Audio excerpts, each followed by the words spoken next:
The fog over the airfield lay like a heavy canvas. Senior Lieutenant Malikov sat on a crate of tools, listening to the mechanics grumble over the worn-out Spitfire. The aircraft glistened with dew and kept silent, as if it were a knight refusing to discuss its scars.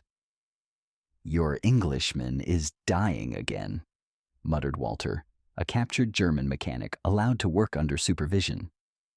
He spoke evenly, as though he faced not an enemy, but an intriguing machine whose soul was made of rivets and gasoline. "He's just temperamental," Malikov replied.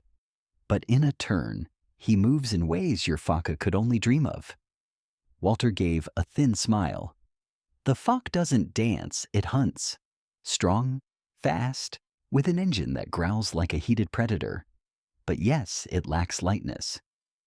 Malikov ran a hand along the Spitfire's wing. The lines were smooth, almost musical. The aircraft tolerated no rough handling. Pull the stick too hard and it sulks. Find the right rhythm, and it lifts off as if raising the edge of the sky. "And your Messerschmitts," he said, "fast, steady, reliable in behavior.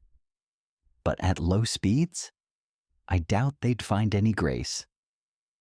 "Every plane has its own character," Walter said calmly. "Ours are built for altitude and speed. Yours for maneuvering. Different philosophies of war." The mechanics opened the Spitfire's cowling. Malikov looked inside, into the heart of a familiar creature. The Merlin engine seemed tired but proud, not a champion in raw power, yet willing to endure damage and pull the pilot home on its last breath. "You know," Walter said, staring into the fog, "an aircraft's weaknesses show in battle. The Stuka is magnificent in a dive, but put it in a dogfight, and it dissolves like a paper bird in the rain.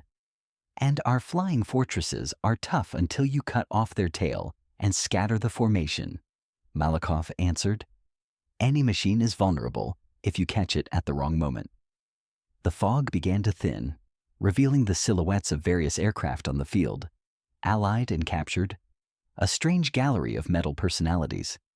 And in their silence, there was the same breath, the murmur of engines that would soon lift people back into the sky, where truth and error are separated by the thickness of a wing. "Aircraft are like people," Malikov said as he stood. "Some fast, some resilient, each with its own sky. As long as they remember to return," Walter whispered. For a moment the war seemed to vanish, leaving only the scent of oil, metal, and a fragile hint of hope.